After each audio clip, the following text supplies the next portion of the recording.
dua kalau obligasi. Kalau sama kayak saham dua.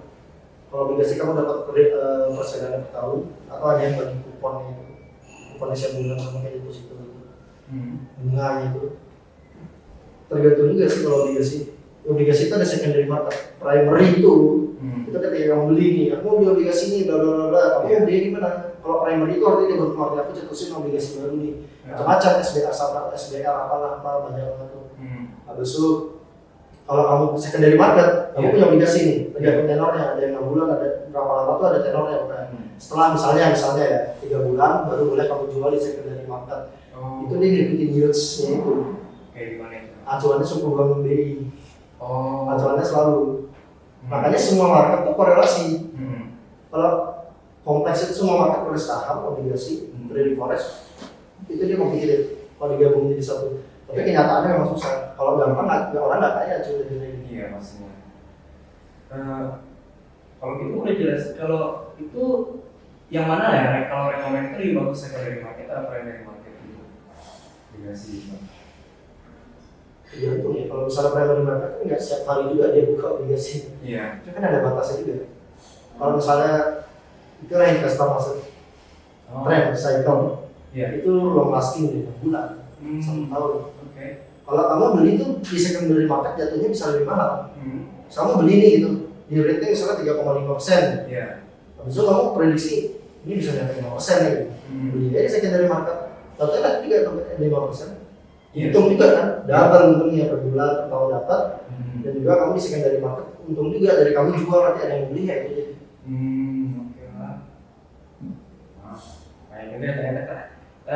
Nah, kalau gitu sebenarnya ada lagi pertanyaan kayak lebih kayak ke mungkin pandangan masyarakat ya kak. Kan banyak nih yang asumsinya banyak orang bilang forex itu sama kayak judi gitu. Itu tuh gimana pendapat kak? Maksudnya ya gimana deh? Apa yang bedainnya gitu? Semua hal bisa dijudiin sih sebenarnya. Kalau menurut aku pribadi, judi itu ketika kamu melakukan sesuatu tanpa ada data yang berbicara, harus ada data. Misalnya apa? Judi, slot, ada slot gitu. Kamu lawan mesin ya? Kira-kira mesin mau kalah kemana? Dia ini kalau punya mesin gitu, dia mau mesinnya ini buat untung kan? Berarti kalau mesinnya untung, siapa yang rugi? Customer-nya harus rugi. Ya udah kamu lawan mesin, kecuali misalnya ini mesinnya kamu dapat algoritmanya, itu kan pakai algoritma ya. Kamu pakai algoritma, ada data. Misalnya kamu 5 kali pencet, harus berapa kali pencet, bla bla bla, harus tahu kapan masuk kapan keluarnya, itu data makanya. Kalau kita trading, cara tahu orang trading, tapi dia judi ya tradingnya. Tanya aja simpel, kamu buka ini kenapa? Alasannya apa? Kalau dia bilang nggak tahu, aku buka tadi soalnya satu gini, udah nggak jelas gitu. Itu judi kan? Tuh, forex itu kan bisa dijudiin, saham bisa dijudiin. Ya. Kamu lomba lari bisa dijudiin. Ayam bisa dijudiin kan? Semua orang bisa dijudiin. Persepsi aja, kamu mindsetnya gimana sih sebenarnya? Kalau kamu memang mau judi ya judi aja kan? Cuman kalau kamu trading, kamu harus tahu dulu alasannya buka apa, dan itu harus kuat kan alasannya. Gitu sih. Makanya. Kalau gitu, aku mau nanya juga nih. Kakak tuh rekomen nggak buat anak-anak zaman sekarang nih buat ikut forex itu? Gimana? Ya, rekomen sih, cuman tergantung. Mau judi nggak gitu ya? Pernah judi nggak? Biasanya nih, setahu gue ya, tidak kenal orang kan. Kalau orang biasanya pernah judi, misalnya orangnya pernah judi gitu kan, dia trading forex. Judi itu kan habit, it's addiction. Judi kan it's addiction kan, susah. Nah kalau aku kebetulan nggak pernah judi sebelum, tahu lah. Jadi kalau aku masuk forex, ya pilih aja bukan judi kan. Selama kamu punya data yang kuat. Nah data itu kan banyak, fundamental harus ada data. Tahu misalnya sekarang ini inflasinya udah turun banget nih. Gitu ya. Dia tapi dia masih menentukan suku bunga. Gimana gitu. Kira-kira next meeting misalnya nih dolar Amerika, FOMC namanya, itu dinanti-nanti forex trader. Volatil tuh. Boleh jelasin lagi nggak Pak? Kayak gimana itu? FOMC itu Federal Open Committee Meeting. Itu meeting bank sentral sih. Nah, itu dia jadi meeting untuk membahas proyeksi ekonomi, misalnya itu kan US ya. Proyeksi US nya gimana sih ke depan? Overall ekonomi tumbuh atau enggak? Inflasinya gimana? Kira-kira ini inflasinya udah turun, kita mau nambah lagi suku bunga atau pertahankan dengan yang sebelumnya dan berapa kali lagi mau dinaikin dalam setahun mungkin lagi 5 kali atau mau dikurangin? Intinya gini, kalau inflasi tinggi, suku bunganya agresif dinaikin, itu mata kuat. Nah, itu kan banyak kita trading. Misalnya gini US di Kanada, US dollar kuat banget ini akhirnya. Sedangkan Kanada juga inflasinya tinggi, sama-sama tinggi. Tapi US duluan yang suku bunga. Udah jelas US yang bakal dikeluar. Udah jelas. Kanada masih bilang enggak, kita belum mau naik suku bunga. Ntar dulu itu dovish sebetulnya. Artinya dovish itu lemah lah mata uang ini. Nah, US-nya kamu udah tau kuat nih. Kanada kamu tau lemah ya, jadi fundamental lemah. Baru kamu pakai teknikal, oke aku entry mau di mana? Yang paling make sense itu make entry di mana? Kamu entry lah kamu buka. Kayak gitu. Itu dunia fundamental. Supaya tahu yang mana. Iya, kalau nggak kamu bingung ini kenapa geraknya tiba-tiba kayak air mancur, cepat banget geraknya dalam hitungan detik, geraknya berapa koin gitu. Ya itu kamu harus tahu, jadi nggak kaget. Soalnya dulu aku awal trading kayak gitu kaget, kayak ngototin laptop ini kenapa? Maksudnya kan ngerti, dikira ujung-ujung juga ngerti. Nah, berarti menurut kakak tuh berapa lama ya anak-anak itu kayak anak-anak seumuran kita bisa berwaktu buat belajar forex gitu? Seorang beda-beda sih. Iya sih. Kalau misalnya belajar sih kan belajar, ya itu sih yang penting mau belajar aja dulu. Belajar, udah ngerti, harus praktek. Prakteknya jangan pakai uang asli dulu, pakai akun demo, uangnya palsu. Tapi memang pergerakan harga candlestick semuanya nyata dan itu live. Jadi kamu kayak trading, cuman ya pakai uangnya palsu lah. Nah, itu gunanya kalau pakai demo, itu untuk mengetes kamu secara teknikal bagaimana, secara fundamental gimana.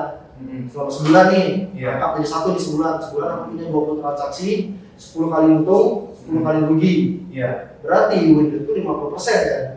Nah, masuk lagi ke dalam itu. Tapi aku saya buka transaksi, risk reward itu bagaimana?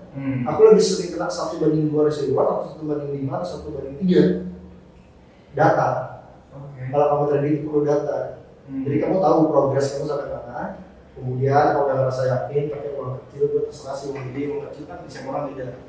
Pakai aja uang asli, itu buat metas emosional dan psikological. Karena itu beda kan. Iya sih. Yang nyata tuh kayak gitu, karena kamu ngeliat uang itu gerak terus gitu. Nggak bisa diam di uang. Itu yang besar. Psikologi. Makanya 96% dengan itu. Karena kita barusan bahas itu riba, tergantung ya boleh pakai uang dingin atau uang panas. Forex trading itu sebenarnya bisa nggak dijadiin sebagai income utama seseorang? Bisa lah. Bisa ya? Bisa lah. Memang kan kalau bank-bank besar kan nggak trading forex gitu. Kamu nggak pernah nanya kalau misalnya kamu misalnya asuransi gitu. Kamu nggak nanya orang kemana? Asuransi kan ada asuransi investasi. Iya sih. Ya kan? Asuransi investasi lempar uang kamu ke aset manajemen hedge fund, itu dilemparnya sana.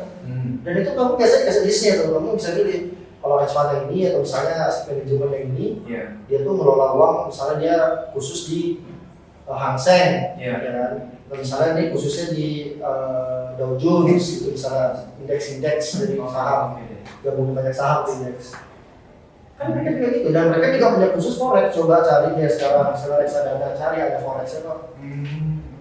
Coba aja cari reksadana ada forexnya. Bahkan terus kalau misalnya menurutmu forex nggak bisa menghasilkan uang, kenapa bang naruh uang di forex? Itu logika aja kan? Iya. Berarti kalau mereka naruh uang kita di forex itu termasuk jangka pendek apa jangka panjang?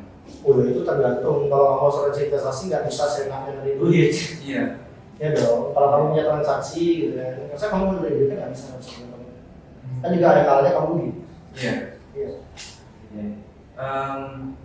Nah, sebenarnya itu aja deh pertanyaan-pertanyaan dari saya. Jadi aku mau nanya lagi deh ke teman-teman, misalnya ada pertanyaan gitu boleh tanyain di komen live. kita tungguin deh.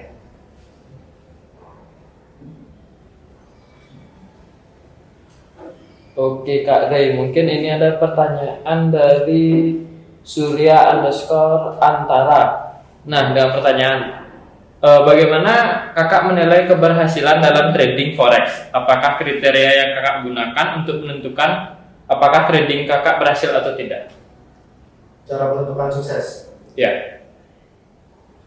Tergantung sih, harus ada patokan sih kalau menurutku. Misalnya gini, sekarang nih, lagi 6 bulan aku sukses atau enggak gitu kan. Yang pasti untung, nggak mungkin rugi. Dan kamu harus lihat kamu untungnya nggak tahu berapa persen dari modal yang kamu punya sih. Misalnya kamu yang 100 juta kan, lagi 6 bulan kamu jadi 400 juta gitu. Ya itu udah sukses. Sukses banget sih. Iya kan, misalnya aku punya uang 10 juta sekarang, minggu depan aku jadinya cuma jadi 12 juta nih, aku untungnya 2 juta. Ya bisa dibilang kamu sukses itu menurutku jangka panjang sih. Kamu bisa berapa lama? Atau setidaknya satu deh, kamu pernah balikin modalmu, itu minimum. Bisa trading atau enggak? Dan itu jangan sekali, harus bisa berkali-kali balikin modal. Kalau kamu bisa berkali-kali balikin modal, kamu bisa trading. Tapi kalau habis itu kamu bangkrut, di otakmu ada yang salah. Ya, kan kamu udah bisa berkali-kali balikin modal. Kalau kamu nggak bisa trading, nggak bisa balikin modal, ya nggak? Nggak bisa kan? Iya. Kamu harus balik modal dulu. Tapi kalau seandainya kamu udah 5 kali ini pernah balik modal, hidupmu udah enak. Tapi kamu gagal nih, berarti kamu bangkrut. Iya. Berarti kamu greedy sebutannya. Tiba-tiba kamu lupa invest manajemen kamu, kamu jadi trading salah-salah, pak overconfidence, terlalu percaya diri berlebihan, ini udah pasti untung. Iya. Nah kalau udah kayak gitu tuh mending stop trading. Oke. Iya, karena itu psikologimu udah terganggu sih. Jadi patokannya kalau buat aku minimum itu pernah balikin modal kamu trading. Jadinya lama-kelamaan jadi kayak judi gitu ya. Ya. Misalnya terlalu rakus. Karena ada kok perusahaan-perusahaan besar juga dia rugi ya. Aku lupa namanya, ada perusahaan besar rugi, dia beli Netflix, habis itu ternyata jebol semua Netflixnya itu, dia rugi apa ratusan miliar US dollar. Jadi nggak ada patokan sih. Yang penting bisa balikin modal dan bisa ngatur psikologi. Jadi kamu sukses. Kalau kamu udah trading tanpa perasaan, aku ya sekarang masih pakai perasaan. Ya tanya jujur aja masih pakai perasaan kadang-kadang gitu. Jangan trading pakai perasaan sih sebenarnya gitu. Iya sih. Nah, itu sih.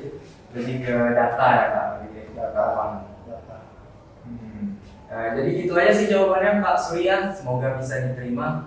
Apakah ada pertanyaan lagi dari teman-teman? Oke, ini ada pertanyaan dari Ita RCN underscore. Halo Kak, aku menanya nih, untuk investasi jangka panjang lebih cuan forex atau sahamnya? Mohon jawabannya, terima kasih. Jangka panjang nih berapa ya, setahun?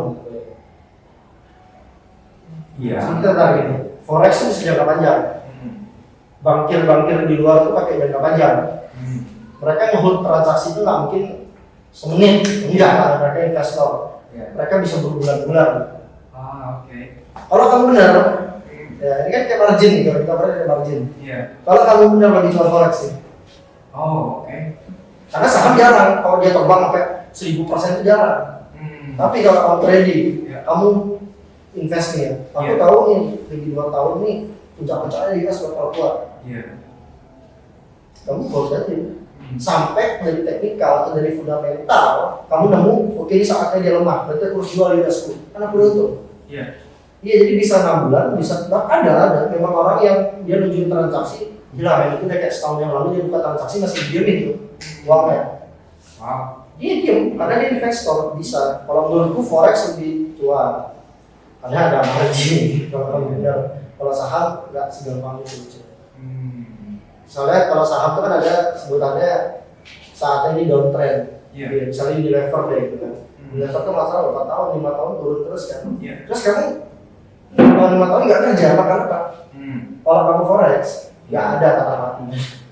Selama masih ada negara, selama masih ada mata uang, selama kamu masih bisa beli rokok, beli nasi campur, ya terus jalan lah kamu. Kalau jauh itu sih forex sih, untuk jangka panjang. Cuman ya kuatin mental aja. Dan harus tahu caranya. Gitu. Oke deh, itu jawaban dari Kak Ray. Semoga bisa diterima ya Kak Ita. Apakah dari teman-teman masih ada pertanyaan lagi? Mungkin ini ada pertanyaan dari Matthew underscore ganteng 889. seberapa sih risiko dari forex ini dan apakah risiko-risiko dari forex ini dapat ditanggulangi? Seberapa resikonya tergantung kamu buka transaksi aja ada reward gimana. Kalau misalnya aku 2% ya berarti kalau aku buka transaksi 2%. Kalau aku pakai saham juga, kan bisa aja aku pakai 2%. Aku punya 10 juta, aku pakai 2, punya 100 juta, aku pakai risikonya 2% aja. Jadi ya gimana kamu pintar-pintar risk management kamu aja. Bisa ditanggulangi bisa kalau pakai risk management. Harus tuh. Sama aja kayak perusahaan misalnya, kita punya budgetnya, kita punya uang 1M, tapi kita budget buat setahun marketing cuma bisa ngasih 100 juta. Kenapa? Karena harus ada uang dikit ya. Perusahaan misalnya itu sama aja. Dia kan juga perusahaan juga pakai risk management juga untuk bisa mengelola uangnya dengan baik. Sama aja, yang penting risk management aja. Tetepin kalau 1%, 2%, 0,5% ya 0,5%. Ditetapin aja. Jangan sekarang 1%, besoknya aku mau risk transaksi itu 10%. Salah sih. Itu lebih jadinya kayak taktis lagi ya kak. Nggak disiplin. Harus disiplin sih. Bisa ditanggulangi kalau santai aja nggak langsung hilang dalam hitungan 1 menit itu. Masih ada waktunya. Kayak gitu sih. Jadi itu jawabannya, semoga bisa diterima Kak Matthew. Mungkin ada pertanyaan lagi nih. Ini ada lagi satu pertanyaan dan juga merupakan pertanyaan terakhir dari Windy Ardeswari. Kak, contoh big news yang berpengaruh di forex itu apa sih dan apa hubungan news itu dengan forex? Contoh news yang efeknya gede ya? Inflasi lah. Berita inflasi itu paling gede efeknya. Naik suku bunga, inflasi, naik suku bunga gede. Tapi tergantung. Karena bisa aja inflasi geraknya cuma naik, turun, diam. Oke. Makanya itu keluarnya apa? Misalnya sebelum inflasinya 10, dia ada naik suku bunga terus. Nah itu makanya harus tahu cycle-nya itu apa. Harus didalamin fundamentalnya. Misalnya 10%. Forecast-nya adalah perkiraannya adalah 10.1. Hasil yang keluar itu 10.5. Wow, itu gede banget main itu.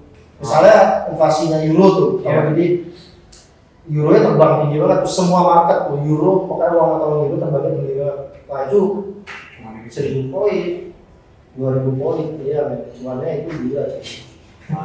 Itu cuannya gila sih berarti, paling gede. Efeknya apa tadi yang disebut tadi? Big news ini tadi nggak? Big news sama apa? Kalau nggak salah itu aja deh. Efek ya?